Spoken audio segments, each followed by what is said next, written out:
Bonjour, honorable Philippe Moussaïlaï. Nayoki Ndingo Lobi, Ndingo qu'on répond à Madame Eliane, Yaki Okotaka Naba domaine Abaningate. Ça, c'est la politesse la plus simple. Ceux qui osent mensonter, qu'on le il y a pas mensonter. Ceux qui osent pécherte, qu'on le makamba pécherte. Parce que quoi, bah nengi bah bois kaka filete na mai. Donc le bel domaine osent maîtriser. Ici, je prends l'occasion, il y a qu'à répondre, c'est Augustin Kalala, alias Vision. Donc, il y a qu'à répondre, dans mon coup, c'est parce que je n'ai pas assez de temps. Je suis en train de sortir pour une autre réunion. Il y en a à répondre, boy. Au lieu qui réponse, honorable Philippe, APCO, de ne pas entrer dans les domaines des autres, et surtout si tu ne les maîtrises pas. Il ne faut pas entrer dans les domaines des autres avec des dénigrement. Moi, je ne suis pas un agent de la rue. Je ne suis pas un agent autoproclamé. Non. Je suis un agent de formation et de carrière. Formé au Congo, à l'époque du Zaïre, et j'ai travaillé comme agent interne, tout comme externe, à l'extérieur du pays. Ça a noté. J'ai des références dans l'appareil de sécurité. J'ai des références. Et bah, références, la copie soyo awa. Je n'étais pas obligé de le faire, mais nazo copie soyo, pour na yo na bato mususu bauta koya ou bayaka en 2018, pour appuyer le pouvoir des Rwandais, va comprendre. Mutu obino boko ben expert lelo, la présidence. Oazo kola kisande kola bino chibanda Jacques Moussala. Bazoué la présidence, ba lobi kaza expert, mais c'est Roland Kachantal, le DG de la DGM. C'est un produit pire de Morning Star. C'est moi qui l'ai recruté en 98. À Kouanga Nangote, parce que je l'ai pris dans le bureau d'études. Et les gens sont encore là, les témoins sont encore là. Au Bako Salko na Congo. Moutouami Balé, parmi mes collègues, va travailler dans la sécurité extérieure. Balaki s'appelle Mérite Nabango. Mais c'est Consul Nombi. C'est un collègue à moi. Il était à la police des étrangers à l'époque. Et moi, j'étais à l'inspection. À la Kissa Mérite Naye, dans la sécurité extérieure, sous Kabila. C'est parmi les AP à Mayele. Bah, AP à Mayele Bangwana. Et puis, collègue Moussous Ami Balé. Mais c'est Jean-Claude Tijik. Il était aussi à la sécurité extérieure. Des professionnels. Oyoki, les gens sous l'arbre, ko koloko taboche mikolo, ba ebe sécurité extérieure la kisivité. Nataglo ka ba collègue Misatouana. Bazali pe belé. Tu veux faire des enquêtes à Koyeba, la 31 agents ou ba tindaka na cours de sécurité à l'époque. On lui ça l'enquête na bango pour ça la bangoni. Et je t'informe quand on nous a déféré tous la cour de sécurité. Et j'étais parmi les chefs Yabatouana. Ah, au côté de Nazan Angelini, il y a une photo Oyo, il y a période douana et Nazaki Angelini. Nazaki chef Abatouana. Parmi eux, il y avait des directeurs, mais Nazaki chef Abatouana. Voilà, tani parenthèse, je ne suis pas ici pour me vanter auprès de toi, bien qu'on a besoin. Moi, je connais le travail, j'ai été formé pour ça. Na mekati kola kisayo vision. Peut-être tu es un inconscient na makamo koloba. Vous êtes des inconscients, vous tous là. Na linga qui ko expliquer yo comment une information bien rimer et comme un renseignement. Il y a une différence entre une information et un renseignement, messieurs. N'a pas de pour comprendre. Tout ce que tu as tenté de parler pendant 32 minutes, c'est pour rien. Au Salamakele la Pamba. Quelle est la différence entre une information ramassée sur les audios ou ramassée dans le marché, dans la rue par les Wewa et un renseignement?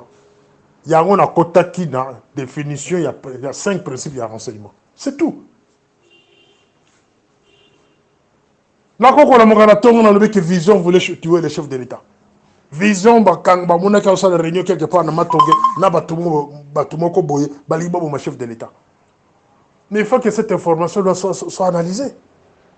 Et l'analyse aussi une information doit passer par ces 5 principes-là que je t'ai montrés.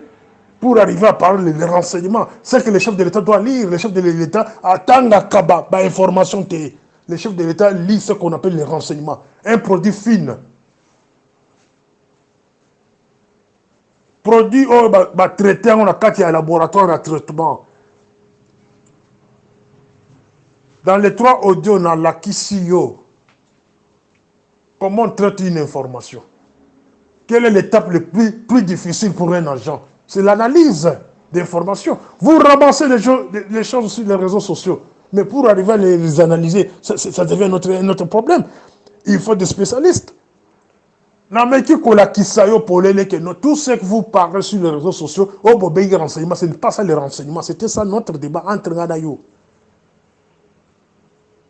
Mais pourquoi entrer maintenant dans ma vie privée, dire que oh non voilà, tu es tenté de même si je te parle comme ça, par définition, nous sommes service par-ci par j'ai une expérience de 30 ans de service.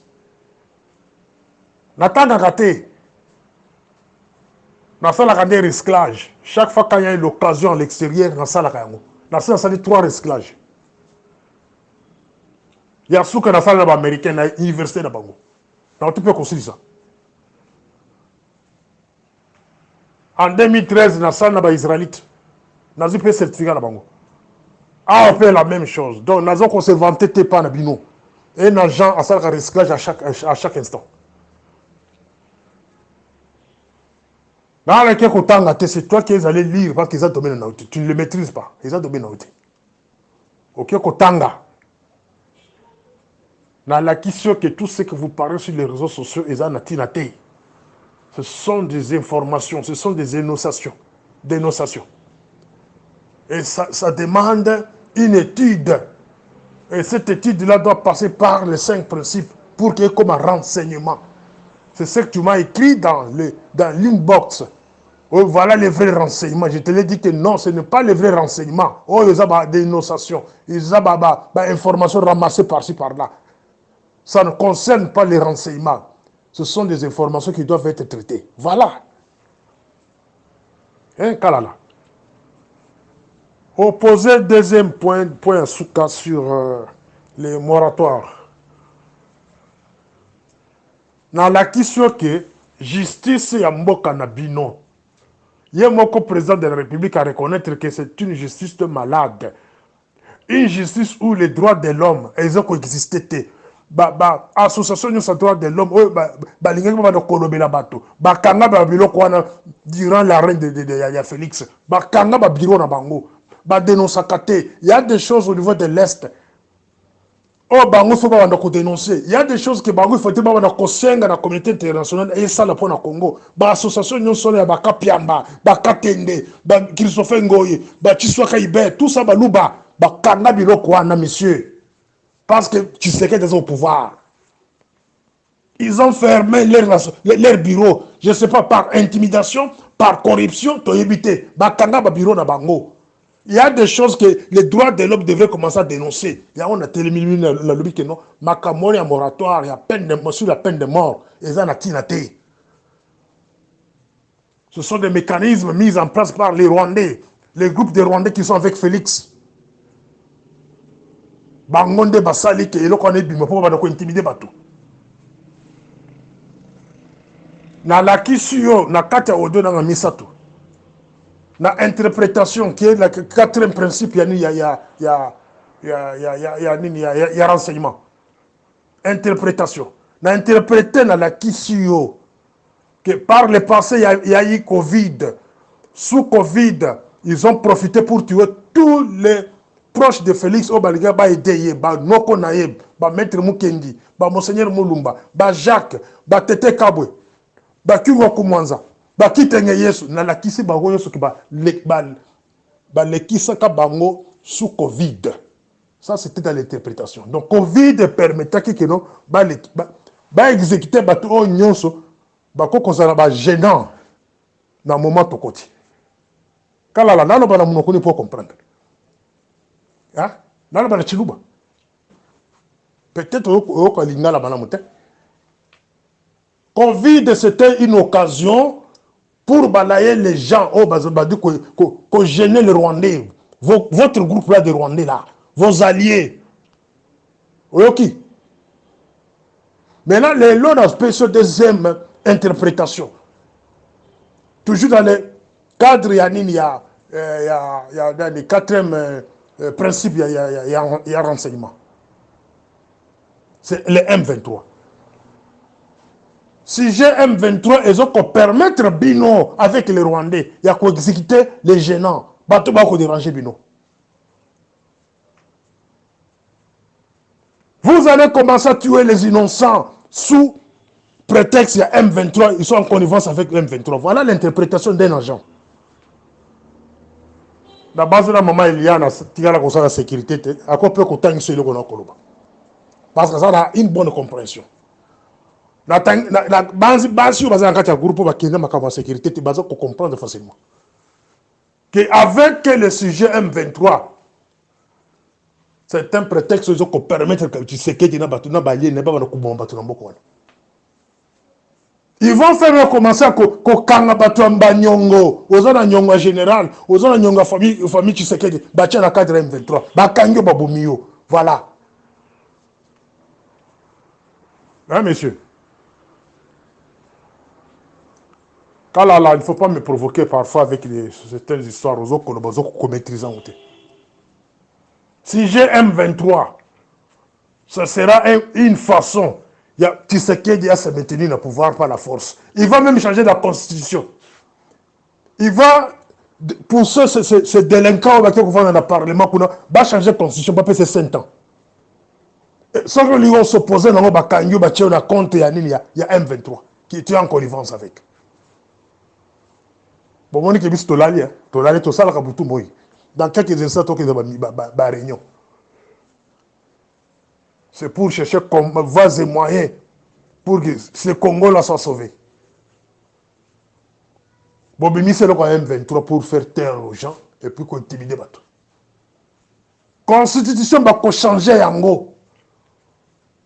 Et on y a son collègue, Fungulambanga, Azala Moutou, il y a droit de l'homme, Azala opposant, Azala Nan, le collègue a motif à que nous avons un M23. Bako Kangande Bakangi, au Moussou Kalonda. Qui a en connivence avec le M23. Les numéros de Willy Ngoma, ils ont un téléphone de ça c'est normal. Si Willy Ngoma, son numéro est dans le téléphone de Tshisekedi, c'est normal. Si c'est dans le téléphone de Nyakero, c'est normal.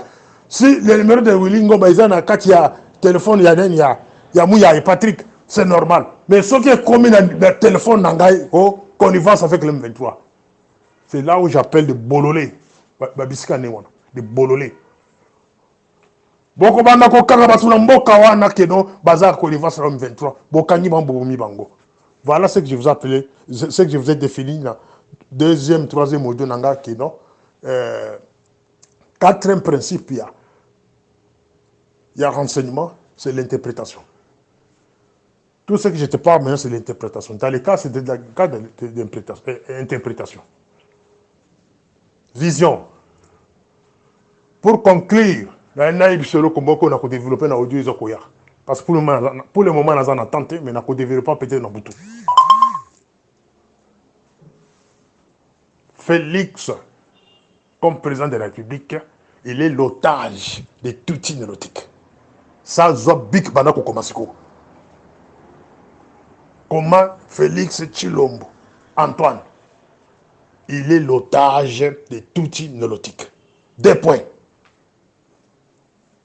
Ok, dans point 1. L'équipe du RCD Goma, de Azaras Roubera et consorts sont protégés par Félix Tshisekedi. Vous notez, hein?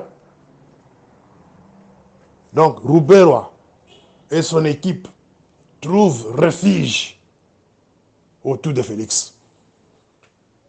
Tiens, point. Token a 2e point. Quelle a la vision?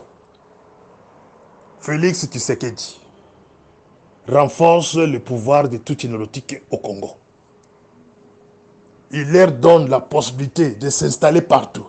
Il leur donne la possibilité d'extendre leur influence partout, sur le plan national et sur le plan international.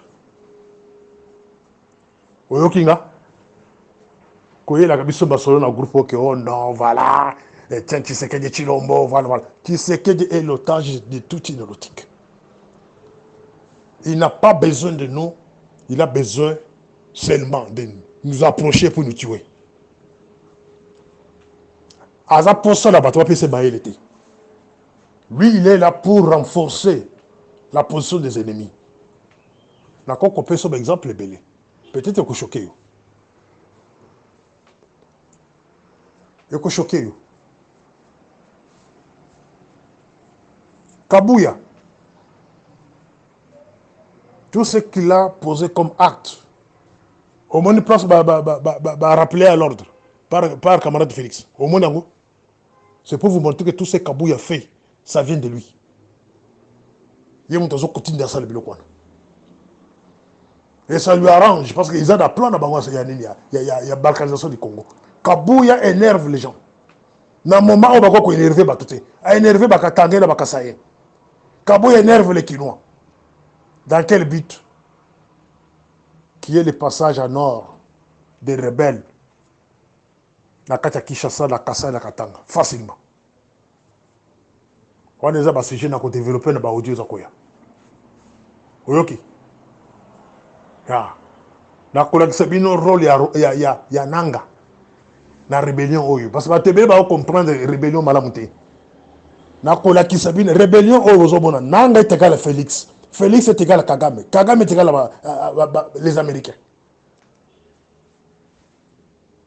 de eloko yo kala la vision oza nango na mutute soit oyebi yango ni sur batinyo sur le plan dans les réseaux sociaux ils ont pour kokudisera ba congolais na tout collègue Sabino ngo Nanga égale Félix. Félix égale Kagame. Kagame égale Amérique. Allez-y maintenant comprendre. Ce sont les Américains. Tous ces gens-là que je viens de citer ici, agents, il y a des Américains. Dès le koyo kala la kufunguna mbanga na ko ba ka groupe poté. Diale le se tono de 1600. Na kola ki sa population boke ba la rébellion za koya wana. Na kola ki sa bango.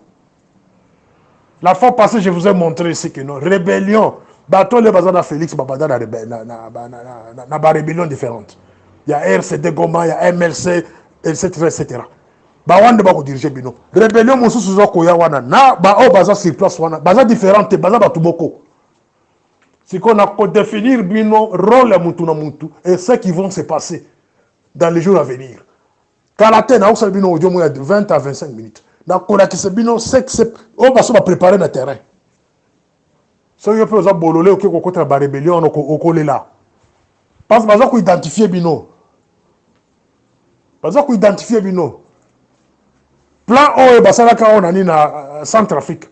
Plan O il y a Seleka, les rébellions de Seleka etc. Ba yebi eloko basala na Centrafrique. Ba ninga na ngato zaki na bango awa na mboka oyo.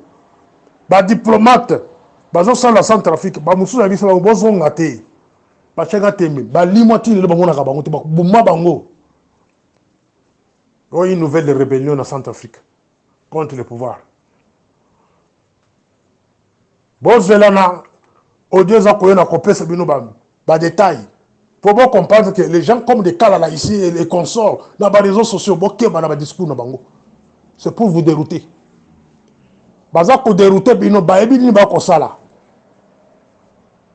La définir bino Nanga égale Félix. Félix égale Kagame. Kagame égale les États-Unis. C'est que Baonos Matikala Zabana Misala. Tu sais que du pouvoir au nom de l'IDPS. Mais avant de la constitution, oh, le papa n'a pas fait là. Son père nous a demandé de ne pas voter cette constitution. Il y a au moins 51 articles dans la constitution. Oh, ils ont côté Kamboka. C'est la constitution qui tu sais que c'est colite. Ba fanatique ne ba monango eloko malonga. Ba monango ko la constitution malonga. Il y a un diriger dans vos pays. 51 articles de côté Congo. IDPS au pouvoir avec cette constitution devrait être déclaré caduque. Namumbi Malango. Bozu constitution Loabour, Bozu sur la table. Ou constitution et la conférence nationale souveraine. Mais bino fanatique, inconscient. Bozo comment on soit bolé na bino ton dimaye a dirigé bien sur la constitution rédigée par Rouberoa et Mbata. Et Moïse Nyarugabo. Constitution rédigée par les rebelles na Belgique. Bah il faut imposer par la carte Afrique du Sud. Hein? Wande ba signe qui c'est que Félix n'est pas le nôtre. Le fait d'accepter de diriger le Congo avec cette fameuse constitution des rebelles, ça montre qu'il y a un komoko. Il y a à définir que non, Félix est égal à Kagame et Kagame est les États-Unis. Donc il n'y a que des bololés et des inconscients qui vont continuer toujours à croire en lui que non, il est notre président, il fera bien. Il ne fera pas bien pour ce Congo-là. Tant qu'il Azoko vend de la constitution, Azoko travaille dans Congo, et là, comment quealité. Bon, on a audio Zakoya. Morning Star. Vision Kalala. Oyo ezali droit de réponse. Je pense que droit de réponse est qu'on y a minuit. Ça, c'était un avant-goût. Il y a droit de réponse. Je sais que ma mentor va continuer dans les réseaux sociaux pour venir nous tenter Tolo Baka pour que Bafutakayo. Je pense désormais que on va se réunir dans une box. Nous sommes dans un groupe pour défendre la cause du peuple. Il y aura d'autres choses sur la place publique. Parce que vous profitez de nos pensées pour que Binobo avance. Donc, ce sont des choses qui vont rester secrètes pour l'avenir du Congo. On va chercher un cadre pour comment se communiquer. Voilà. Vision Kalala. Chef Nayo Moko, vous avez présenté au peuple congolais M. Corneille Nanga comme l'ennemi du pays. N'est-ce pas? Azuminduki contre la République. Corneille Nanga, pour ton information, il a été transféré, affecté, je peux dire affecté, dans M23. Parce que M23, c'est l'outil du camarade Félix, américain, pour arriver à balkaniser le pays.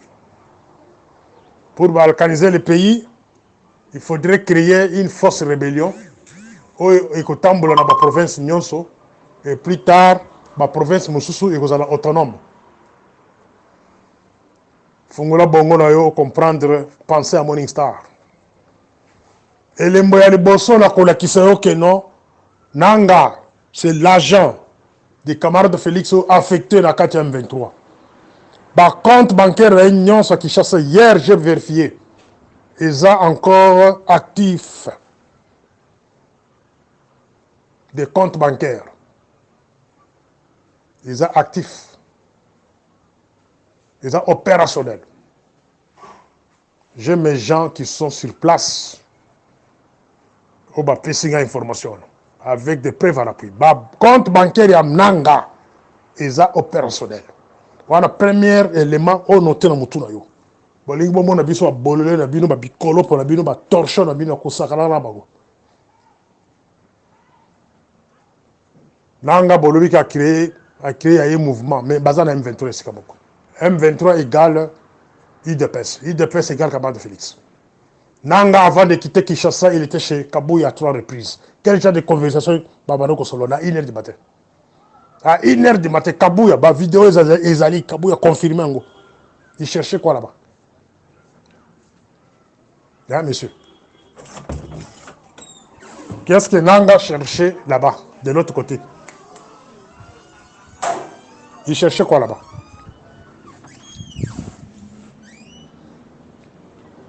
Et Tolandeli, to côté que Nanga na Kabouya babala, baza babisika mo babala isika moko. bazana ba relation moko ya mabala bako benga na basemeki bambanda biloko ni wana choix ya nanga c'est un choix hasard monsieur comportement ya kabuya sur le terrain ya ko énerver ba combattant ko kangisa ba combattant ko tia bato sous la prison ko attaquer ba force du progrès ils ont hasard ou bien ce sont des actes prémédités voilà ndé na linga fungolo mutu boyaka na ba réseaux sociaux te pour provoquer biso. Nous avons certaines histoires sur bimisi yango peut-être bakolongolo musala bakoy biso que kokene sous ko représenter biso ba réseaux sociaux parce que tu n'as pas la capacité ya convaincre biso ba ko na argument ya ko ça la face na biso. Nous avons des choses sur crachant sur la place publique et donc disait nani chef na yo ils ont réduit à zéro.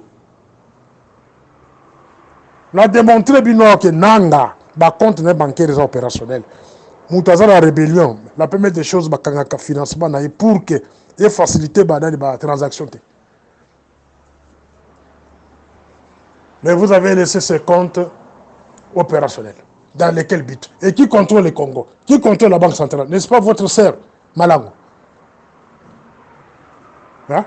Bachile Nani Charles Moukiz.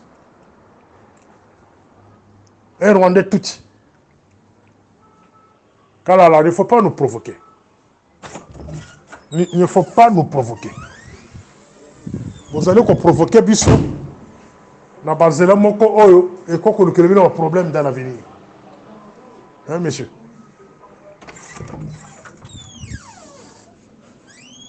Charles Moukiz, à la Banque centrale, mais ma compte bancaire, il y en a des on, des opérationnels. Beaucoup le baké oh non, Morning Star et consort baza kokosa. Monsieur, il faut faire attention. Hein? Il faut faire très attention. Bozali wana pour renforcer le pouvoir de Tutsi nélotique. Bozali wana pour renforcer le pouvoir de Bango. Ceux qui ont allé dans le cabinet présidentiel, un Tutsi occupe toujours une place supérieure. Le directeur de cabinet, il y a camarade Félix. Wameso c'est un Tutsi nélotique. Azui, Kazak, Yababato, Yabakongo, Alati. Partout les Tutsis nous représentent. Je ne sais pas pourquoi. Camarade Félix au pouvoir, il y a toujours un Tutsi à chaque poste clé. Pourquoi? Il faut vous poser des questions, monsieur. Bon, Roland a audio, il y a droit de réponse. Je parle à Osala Onabutu, parce qu'il y a un dans l'attente. Audio, il y a droit de réponse. Kalala, serrez la ceinture. Yona Batunayo. Na kola qui sa rôle ya mutu na mutu. Na pouvoir oyo. En commençant par Nanga. Na kola qui sa rôle. Ya ye moko camarade de Félix. Na batu banturiye. Na kola qui sabino comment son choix sur les différentes personnes à pona par-ci par-là. Pourquoi ces gens-là? Na kola qui sabino. Na kola qui sabino la rébellion. Et les autres comme na province X dans tant comme province en até. Ni ne kosalema. Kalala, bino bo mona bisu sur la balabala, mais tozo construire ce bino le poso. To bisu bino mo pepe. To plan na bino nyon so ça pour na ko teka mboko na to ko biso polele. Et puis on va demander au peuple congolais de se soulever. On va demander le soulèvement au peuple congolais. Et les soulèvements que je vous parle là, ça va commencer par les membres de l'UDPS. Ce sont les membres de l'UDPS. Bango bakobanda soulèvement na mboka wana sur l'étendue de la République et puis les autres bakobanda sima parce que comprendre plus tard que sakane na bango pendant les 5 ans ici sakane na bango pe bakosana sur 5 ans za koya bakomitika te ke baza sacrifier bakotele mapona avenir na bango. Je pense au Yokinga. Bon, on a droit de réponse dans des heures où za koya. Morning Star.